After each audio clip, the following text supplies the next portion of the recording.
Hey gang, I got an offer for you today from LinkedIn. As business-to-business marketers, your needs are unique. B2B buying cycles are long and your customers face incredibly complex decisions. Isn't it time you had a marketing platform built specifically for you? LinkedIn ads empower marketers with solutions for you and your customers. LinkedIn ads allow you to build the right relationships, drive results, and reach your customers in a respectful environment. On LinkedIn, you have direct access to build relationships with decision makers. Of the 875 million users on the network, 180 million are senior level executives. 10 million are C-level executives. You will also be able to drive results with targeting and measuring with their tools built specifically for B2B.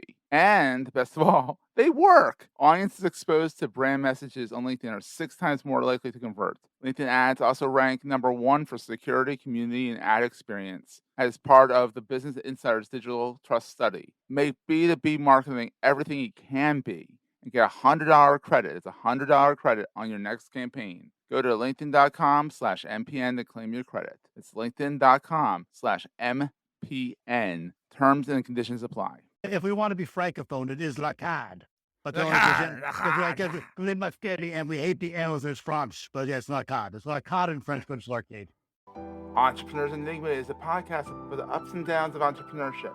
It's about the wins and the fails that we all face being entrepreneurs, and how we learn from adversity. Every week I talk to a different entrepreneur with a story to tell. I'm Seth Goldstein. Come with me on the journey. This is Entrepreneurs Enigma. Let's get started.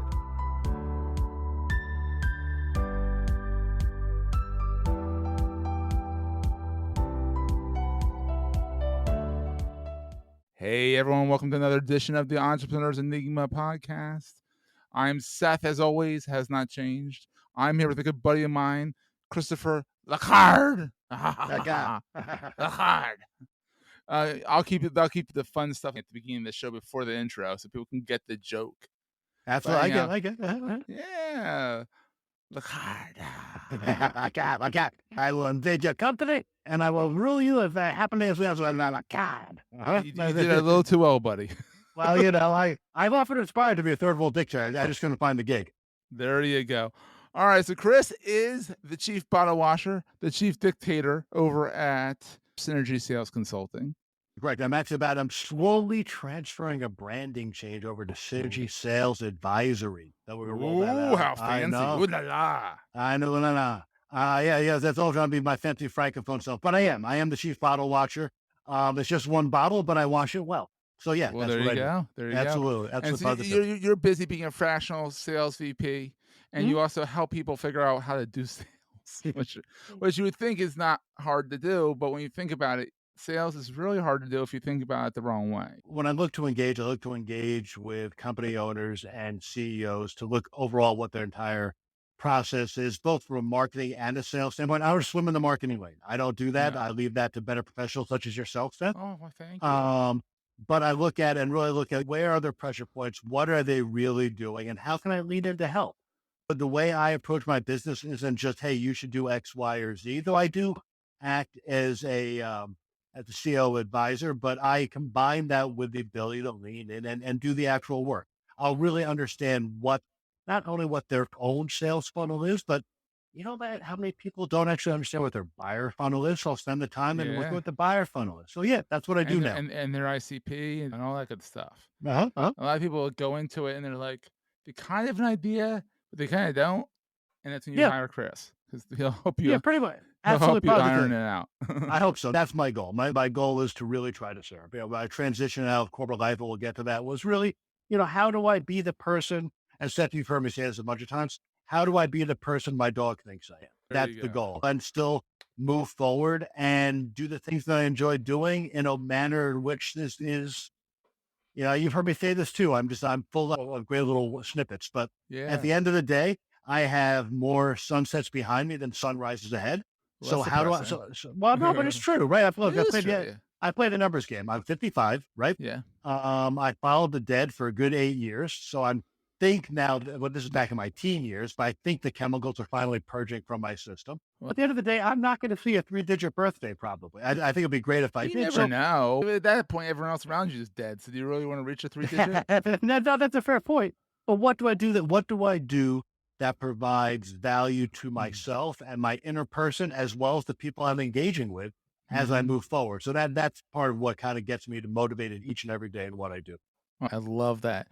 We're gonna take a quick break, hear from our sponsors, and get right back to the show. Hey there, it's Jason Falls. If your company or maybe one of your clients sells to marketers, you look for advertising channels that guarantee business marketers are paying attention, right? Let me introduce you to the Marketing Podcast Network. You're listening to it right now. It's a network of podcasts all about marketing. So 100% of MPN's audience are marketers. Reach them by advertising on the Marketing Podcast Network. Learn more and find our media kit at marketingpodcasts.net. So you've done the corporate, you've Yep. done, and you're doing the entrepreneurial. Yep. What's the best thing about being an entrepreneur versus being in a cog, being in the cog, being a cog? Of being what to be a musical and what's it to be a another brick in the wall versus a walk on a part in the machine, right? To Yeah, keep there you it a go. little Nice. floaty. There you go. You Yeah, a know. little Pink Floydy. Yeah, I told you I'm an old deadhead. Pink Floydian. Well, Oh! I don't know, Floydish. Are we Floyded? Um, Corporate brings many advantages to it. At the end of the day, let's be honest. At the Yeah, end of the day, corporately, if I needed a new laptop rig and a new office rig, and I needed to go from point A to point B to point C, I had people do that for me. It was yeah, done in a second. If I needed a deck done, I needed work done, it was done for me. It may have been worked on my vision, but I'd support staff and I had teams and I yeah, had support verticals doing it. So I could spend a lot of time working on theoreticals and working on visions yeah, for the company that I was with. So that I enjoyed that. I enjoy working on visions and working on corporate strategy and working on a path yeah, forward. The transition was now in a, hey, it's just me and my one soda bottle. yeah. A lot of And your that's dog. and my dog. But at the end of the day, he doesn't have opposable thumbs, so he can Yeah, only so do so he much. can't do PowerPoint, yeah. He can't do PowerPoint. He can't do PowerPoint. I think he'd be good at it. I think he's more of an Excel kind of guy. I picture him with a little Ah, banker's cap on and a there light, you but go. that's just me. So there's that transition. Yeah, There's more self-reliance. However, the vision, the incredibly rewarding part is the vision that I'm creating now is my vision for my yeah. company, not necessarily a vision that may have been mine within my vertical for a company. It wasn't my company. It wasn't your company. Uh, You had some kind of ownership. It was more like rented ownership.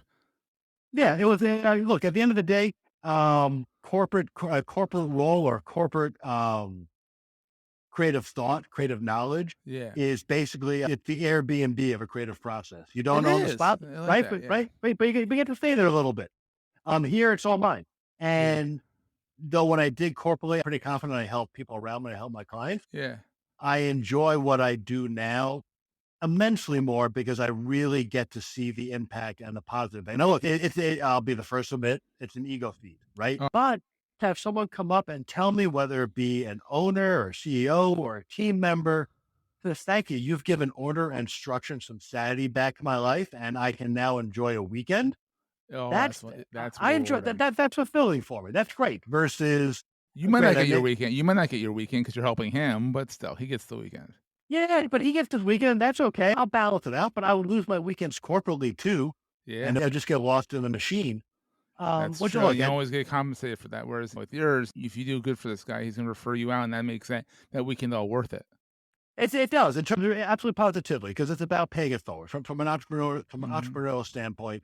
I do believe very much in we need to pay it forward and we need to approach everything that we do from a point of service, right? I love it. Well, it is. It's from a seller point of view. Everything that I look to do first and foremost as a service for my engagements, and I really try to put forward that notion with the clients that engage with me, that they should be looking, how can they serve their clients? Because once you understand how Absolutely. to serve the clients, you stop selling, you start serving, and then you start selling more.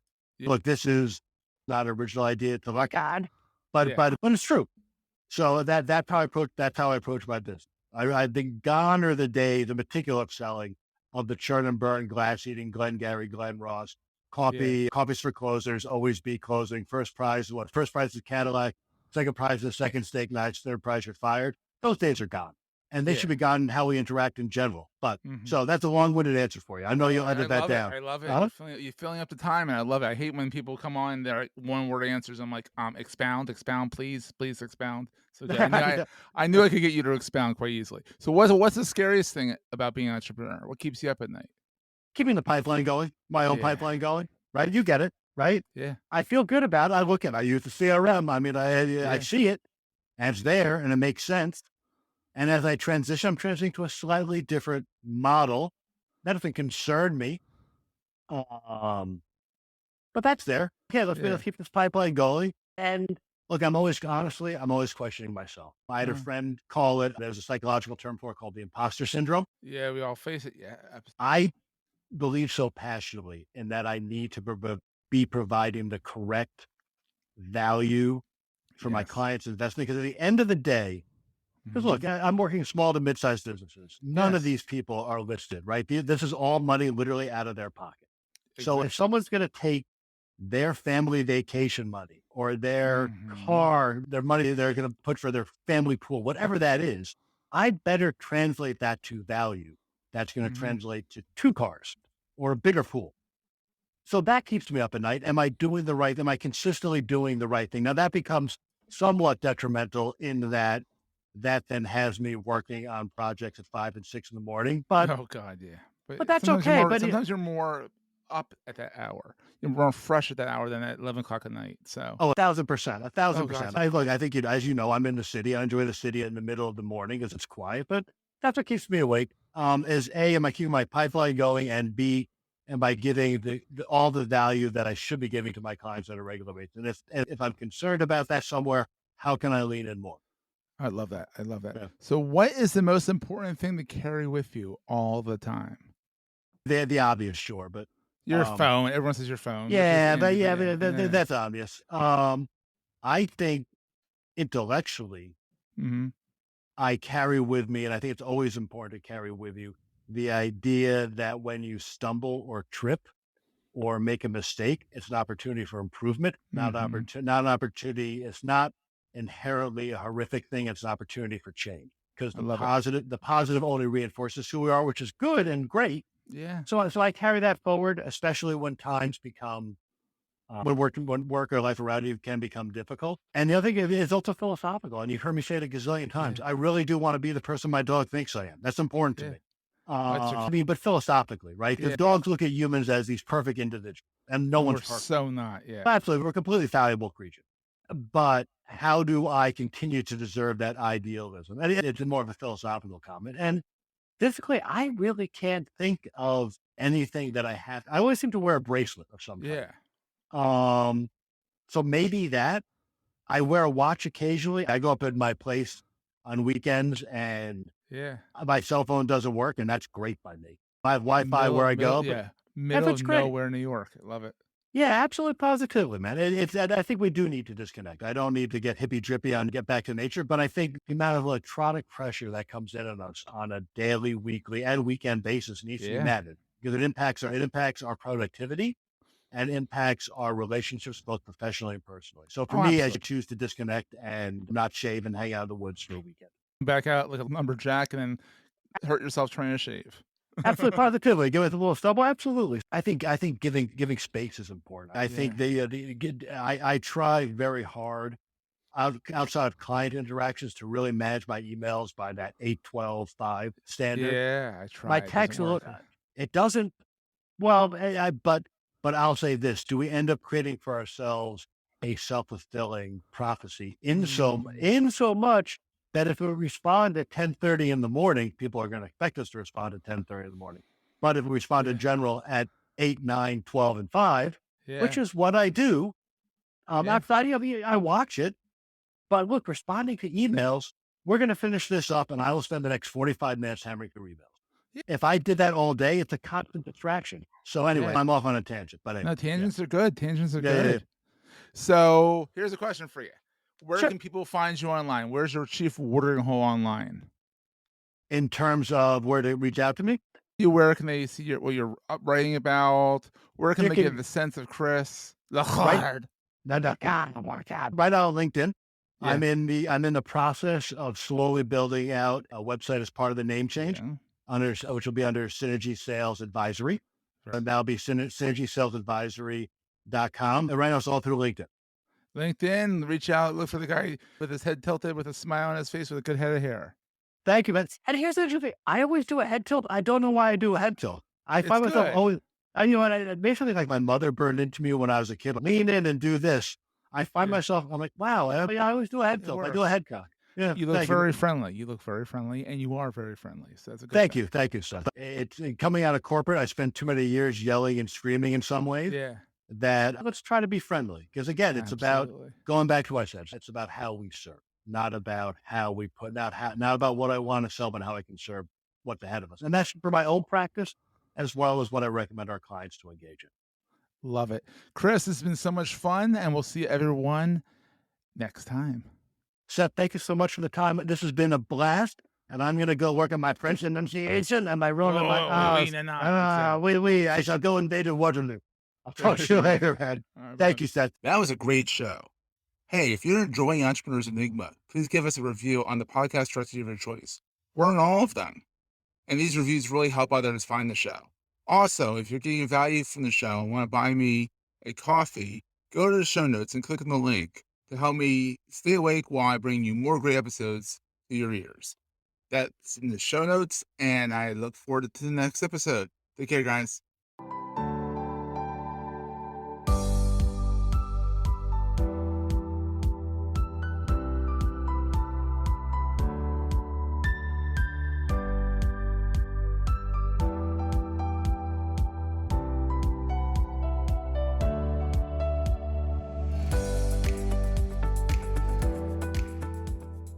Goldstein Media hopes you have enjoyed this episode. This podcast is one of the many great shows on the MPN Marketing Podcast Network. This podcast is heard along the Marketing Podcast Network. For more great marketing podcasts, visit marketingpodcasts.net.